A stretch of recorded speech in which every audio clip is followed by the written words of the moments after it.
বন্ধুরা, আমি আপনাদের অনুরোধ করছি যে আমার ভিডিওগুলোতে লাইক করবেন, যাতে আমি অনুপ্রাণিত হই আগামীতেও আরও ভিডিও তৈরি করতে। অবশ্যই এই বাটনটিতে ক্লিক করে সাবস্ক্রাইব করবেন, তারপর এই ঘন্টাটিতে টিপ দেবেন, যাতে আমার আগামী ভিডিওগুলো আপনারা সহজেই পেয়ে যান। আর এটা অ্যাবসলিউটলি ফ্রি। বন্ধুরা, আমি এর আগের ক্লাসেই বলেছিলাম যে আগামী ক্লাসে আমি ম্যাথ নিয়ে আলোচনা করতে চলেছি। তো আজকে ম্যাথের কিছু প্রশ্ন নিয়ে চলে এসেছে। তো আজকে আমরা গসাগু এবং লসাগুর কিছু অঙ্ক এখানে সলভ করব। তো তার আগে আমরা কিছু ম্যাথ সম্বন্ধিত কিছু প্রশ্ন আগে জেনে নেব। তো আজকের প্রথম প্রশ্নটি হচ্ছে, ক্যালকুলাসের আদি ধারণা কে দেন? ক্যালকুলাসের আদি ধারণা দেন নিউটন।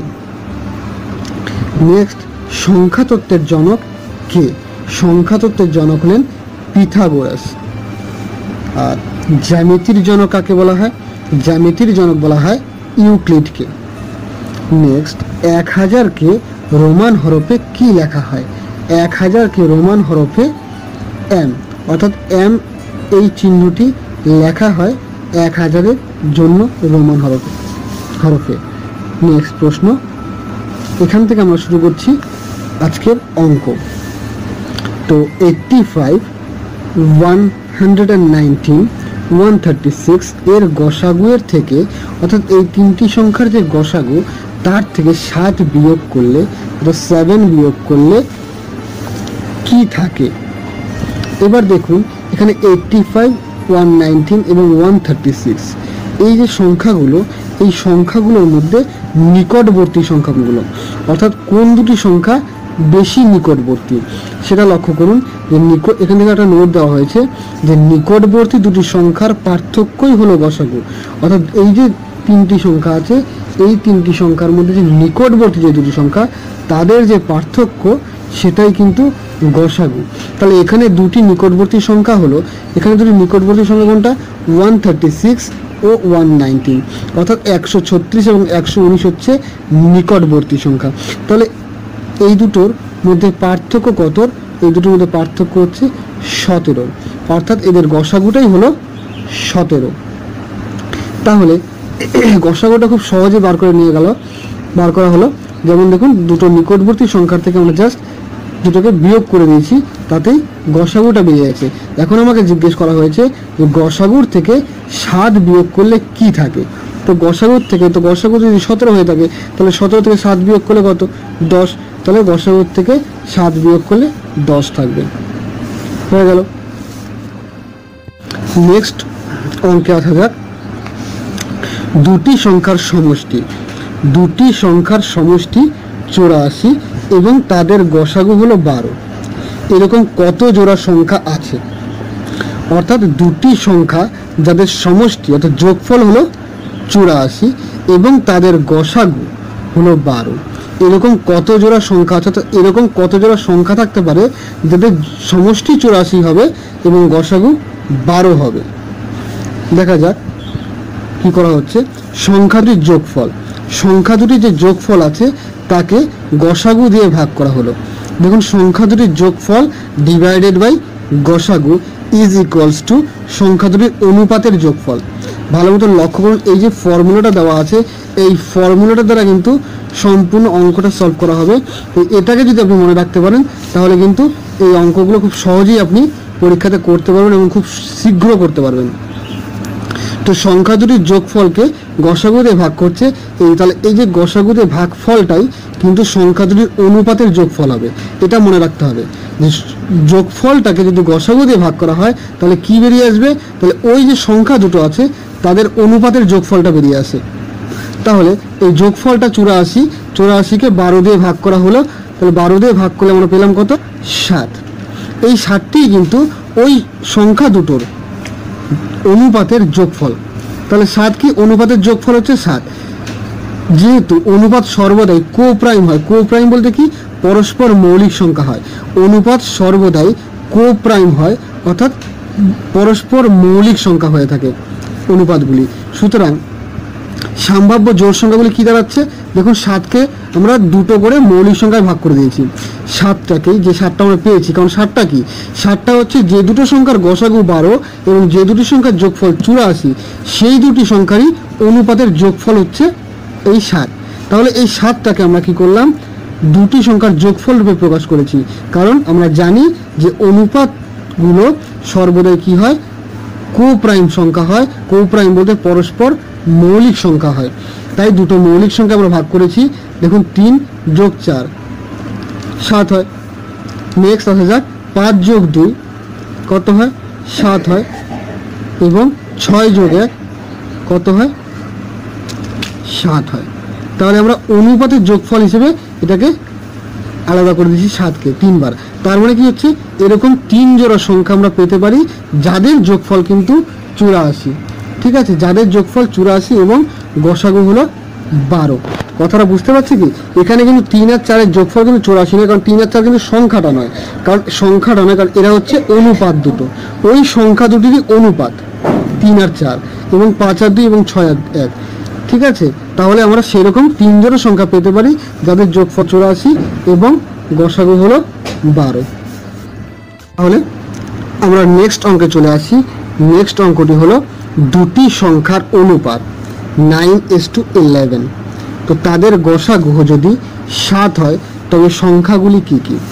দেখুন, অঙ্কটাকে সর্বপ্রথমে আপনাকে বুঝতে হবে এই অঙ্কটা কি দিচ্ছে, এটাকে কিন্তু ভালো মতন আগে পড়ুন, পড়ার পর সেটাকে বোঝার পর অঙ্কটাতে হাত দিন যে অঙ্কটা কীভাবে করব। দেখুন দুটি সংখ্যার অনুপাত 9:11। তো তাদের গসাগু যদি 7 হয় তবে সংখ্যাগুলি কি কি? অর্থাৎ সেই দুটো সংখ্যাকে বার করতে বলা হয়েছে যে দুটি সংখ্যার অনুপাতটা এখানে দিয়েছে এবং যাদের গসাগুটা কিন্তু 7। তাহলে দেখুন একটা সূত্র এখানে লেখা আছে, সূত্রগুলোকে অবশ্যই মাথায় ঢুকিয়ে নেবেন। অঙ্কগুলো ওয়াইজ কোন সূত্রটা ইউজ করা হচ্ছে সেগুলো মাথায় রাখতে হবে, যাতে সেই রকমের যে কোনো অঙ্ক আমরা করতে পারি। দেখুন সংখ্যা বলতে কোনটা বোঝানো হচ্ছে? যে সংখ্যা দুটি অনুপাত এখানে দিয়েছে, তো তাদের মধ্যে একটি সংখ্যার কথা এখানে বলা হচ্ছে। তো সংখ্যা ইজ ইকুয়ালস টু গসাগু ইন্টু অনুপাত, অর্থাৎ গসাগুকে অনুপাতের একটি সংখ্যা দিয়ে গুণ করলে পরে কিন্তু একটি সংখ্যা আমরা পেয়ে যাব। কাকে গুণ করছি? গসাগুকে। কি দিয়ে গুণ করছি? অনুপাতের যে কোনো একটি সংখ্যা দিয়ে। তাহলে দেখুন গসাগুটা কত? 7, এবং অনুপাতের একটি সংখ্যা হচ্ছে 9। তাহলে 7কে 9 দিয়ে গুণ করলাম, কত এলো? 63। এটি হলো একটি সংখ্যা। দুটো সংখ্যা বলেছে, দুটি সংখ্যার অনুপাত, তাহলে একটি সংখ্যা আমরা পেয়ে গেলাম। এবার নেক্সট সংখ্যার কোনটি? অপর সংখ্যাটি হচ্ছে 7 × 11, কারণ কি? অনুপাতের অপর সংখ্যাটি হচ্ছে 11। তাহলে এখানেও সেম সূত্রটা করা হয়েছে, অপর সংখ্যাটি গসাগু ইন্টু অনুপাত, অর্থাৎ অনুপাতের অপর সংখ্যা, দুটো করে সংখ্যা আছে অনুপাতে, তার একটি সংখ্যা হচ্ছে এখানে। তাহলে 7 × 11 ইজ ইকুয়ালস টু 77। তাহলে দ্বিতীয় সংখ্যাটি হচ্ছে এই 77। বুঝতে পারলাম নিশ্চয়ই? তাহলে নেক্সট অঙ্কে আসা যাক। নেক্সট অঙ্কটি হলো দুটি সংখ্যার গসাগু 7 যদি তাদের অনুপাত 9:11 হয় তবে তাদের লসাগু কত? দেখুন আমি একই সংখ্যা দিয়ে বারবার করেছি যাতে অঙ্কগুলো বুঝতে আপনাদের সুবিধা হয়। দুটি সংখ্যার গসাগু 7 যদি তাদের অনুপাত 9:11 হয় তবে তাদের লসাগু কত? আগের অঙ্কটায় কি ছিল একবার দেখে নেওয়া যাক। দুটি সংখ্যার অনুপাত 9:11, তাদের গসাগু 7 হয়, তবে সংখ্যাগুলি কী কী জিজ্ঞেস করা হয়েছিল। এবার জিজ্ঞেস করা হচ্ছে যে দুটো সংখ্যার গসাগু 7 যদি তাদের অনুপাত 9:11 হয় তবে তাদের লসাগুটা কত? ঠিক আছে, তো দেখা যাক এবার ফর্মুলাটা কী দাঁড়াচ্ছে। এবার লসাগু এর ফর্মুলাটা হচ্ছে গসাগু গুণন, অর্থাৎ ইন্টু অনুপাতগুলির গুণফল। গসাগু ইন্টু অনুপাতগুলির গুণফল। তাহলে গসাগুটা কত দেওয়া আছে অঙ্কটিতে? 7। তাহলে 7। এবার অনুপাতগুলির গুণফল, অনুপাতগুলি বলতে 9:11, তো 9:11কে গুণ করে দেওয়া হয়েছে, তো 99 × 7। ইজ ইকুয়াল টু দাঁড়াচ্ছে 693 অর্থাৎ 693। এটি হলো লসাগু। সেই সংখ্যা দুটি, যে সংখ্যা দুটি কিন্তু এখানে দেওয়া হয়নি, জাস্ট বলা হয়েছে দুটি সংখ্যা। তাই এই ফর্মুলাটাকে মনে রাখুন, দেখবেন সব কিছু ইজি হয়ে যাচ্ছে, যে কোনো অঙ্কই খুব দ্রুত করতে পারবেন। এগুলো লিখে লিখে করা হয়েছে আর ওটা বড় দেখা যাচ্ছে, যখন আপনারা অঙ্কটা করবেন তারা কিন্তু আপনারা খুব তাড়াতাড়ি কাউন্ট করতে পারবেন। নেক্সট অঙ্কে আসি। তাহলে অঙ্কটি হলো দুটি সংখ্যার লসাগু 270 যদি তাদের অনুপাত 2:5, তাহলে দুটি সংখ্যার মধ্যে পার্থক্য কত? অর্থাৎ দুটি সংখ্যার লসাগু 270 বলা হয়েছে, এবার এই দুটি সংখ্যার অনুপাত হচ্ছে 2:5। তাহলে ওই দুটি সংখ্যা, যে দুটি সংখ্যার লসাগুটা এখানে দেওয়া এবং যাদের অনুপাতটা এখানে দেওয়া, সেই দুটি সংখ্যার মধ্যে পার্থক্যটা কত সেটা জিজ্ঞেস করা হয়েছে। তো এবার দেখুন, মনে করে নিচ্ছি, মানে ধরে নিচ্ছি যে দুটি সংখ্যা হলো 2x এবং 5x। কারণ কি, দুটো সংখ্যার অনুপাতটা এখানে 2:5 দেওয়া, তাই আমরা দুটো সংখ্যাকে আমরা 2x এবং 5x ধরে নিলাম। তাহলে এবার এই 2x এবং 5x হিসাবে আমাদের লসাগুটা কত? 2x এবং 5x হিসাবে লসাগুটা কত দাঁড়াচ্ছে? লসাগুটা দাঁড়াচ্ছে 10x। আমরা বুঝতে পারছি কি, দুটো সংখ্যা আমরা জানি না কোনটা, তাই অনুপাতটাকে আমরা 2x এবং 5x হিসেবে ধরে নিচ্ছি এবং সেই হিসেবে তাদের লসাগুটাকে বার করা হলো 10x। কিন্তু অঙ্কে দিয়ে দিচ্ছে কত? 270 লসাগু। তাই প্রশ্ন অনুসারে আমরা এটা লিখতেই পারি যে 10x ইজ ইকুয়ালস টু 270, কারণ 270টাও কিন্তু লসাগু ওই দুটি সংখ্যারই, এবং আমরা যেটা ধরে নিয়েছি মানে বের করে নিয়েছি বা মনে করে নিয়েছি যে 10x হলো লসাগু, তাহলে দুটোকে আমরা কি করলাম? ইজ ইকুয়ালস টু দিয়ে লিখে দিলাম। এবার এইখানে আমরা কি করলাম? এক্সটার মানটাকে বের করে নিচ্ছি, এক্সটার মানটাকে বের করে নিচ্ছি। 10টাকে এই পাশে দেখুন ভাগ সম্পর্কে নিয়ে, এখানে এক্সের সাথে 10টা কিন্তু গুণ সম্পর্কে। তো এটা যদি আপনারা অঙ্কগুলো ভালো মতো জেনে থাকেন তাহলে কিন্তু এই নিয়মটা জেনে থাকবেন যে সমান সমানটার এপাশ থেকে যখন কোনো সংখ্যাকে ওপাশে নিয়ে যাওয়া হয় তখন এখানে যে সম্পর্ক থাকে দুটো সংখ্যার মধ্যে তার ঠিক উল্টো সম্পর্ক সমান সমানের ওপাশে গিয়ে হয়ে যায়। অর্থাৎ এখানে 10-এর সাথে এক্সের কিন্তু অ্যাকচুয়ালি গুণ সম্পর্ক, তার জন্যে এই 10টা ওপাশে গিয়ে ভাগ সম্পর্কে গিয়ে বসে গেছে। তাই এখানে এক্সটার মানটা বার করা হচ্ছে 10টাকে নিচে নিয়ে গিয়ে, তো ভাগ করার পর 27। তাহলে কি আসছে? এক্সের মানটা আমরা বের করে নিলাম 27। তাহলে দুটি সংখ্যার মধ্যে পার্থক্য কী দাঁড়াচ্ছে?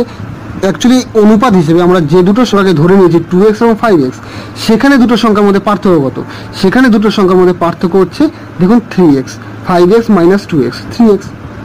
সুতরাং অ্যাকচুয়ালি যে দুটো সংখ্যা দেওয়া নেই, কিন্তু অ্যাকচুয়ালি যে দুটো সংখ্যা রয়েছে যাদের লসাগুটা বেরিয়েছে 270, তো সেই দুটো সংখ্যার মধ্যে পার্থক্যটা কত?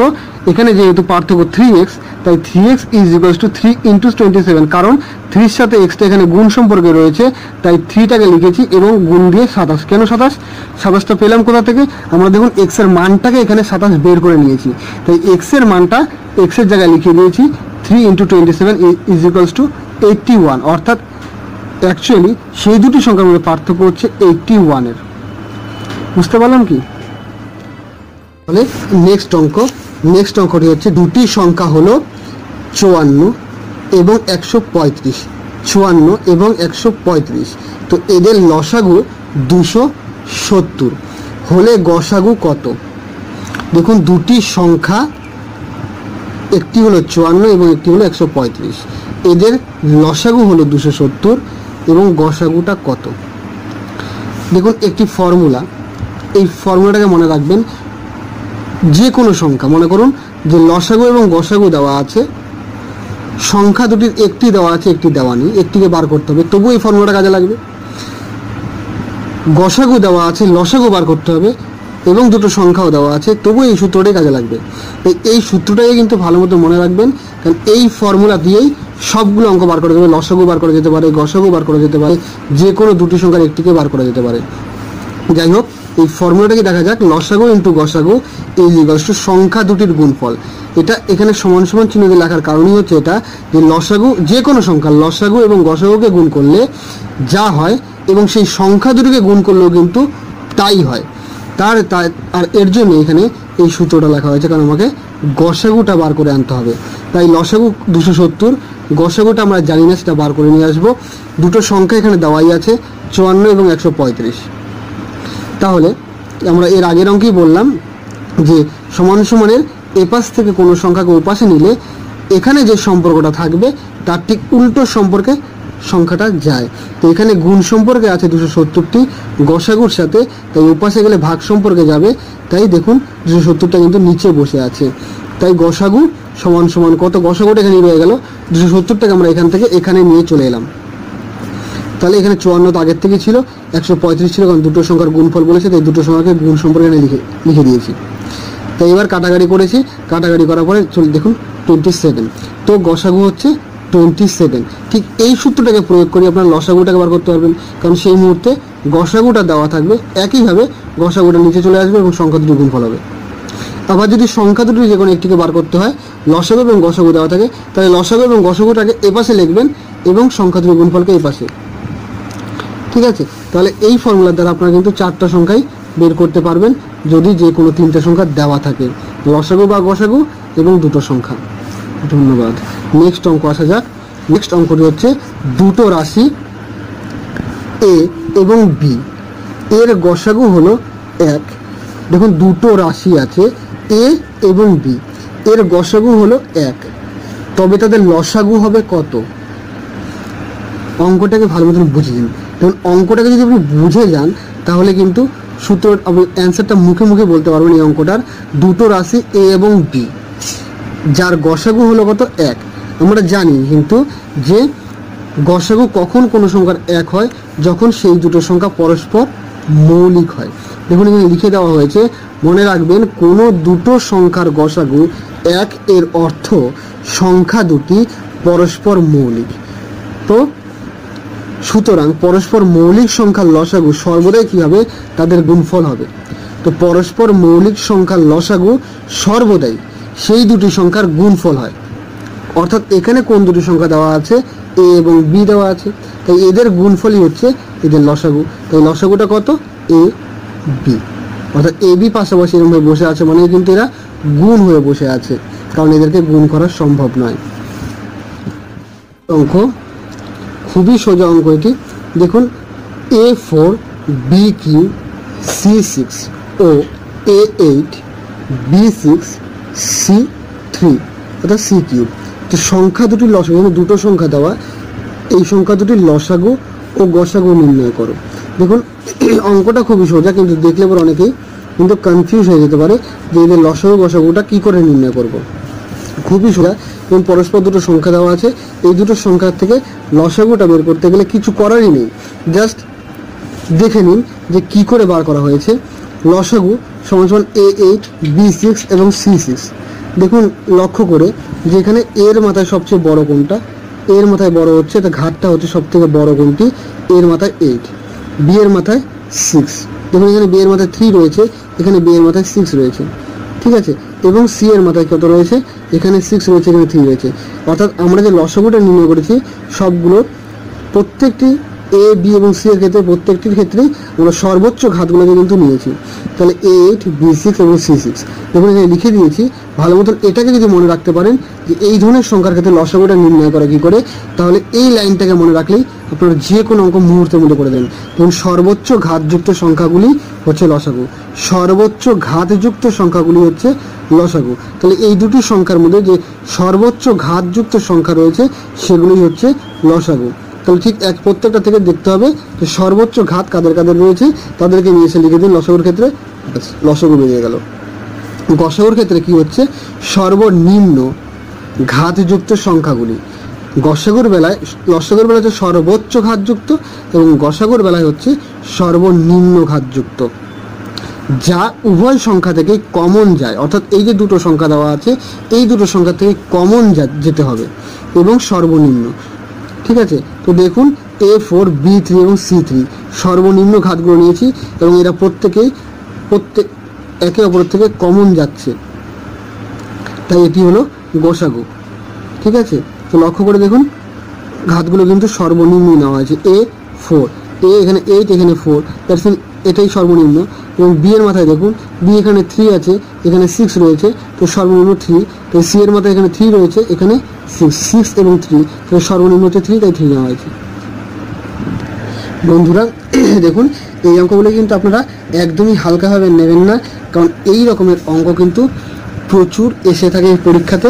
তাই অবশ্যই ভালো মতন দেখবেন যাতে আপনারা সফল হতে পারেন আগামী পরীক্ষাতে। ধন্যবাদ। আমার ভিডিওটি যদি আপনাদের ভালো লেগে থাকে অবশ্যই লাইক করবেন এবং সাবস্ক্রাইব অবশ্যই করবেন, কারণ সাবস্ক্রাইব করলে পরে আমার পরবর্তী ভিডিওগুলো আপনারা পেয়ে যাবেন। ঠিক আছে, তো আজকের ক্লাসটা আমি এখানেই শেষ করছি। আগামীতে আবার দেখা হবে। ভালো থাকবেন। ধন্যবাদ।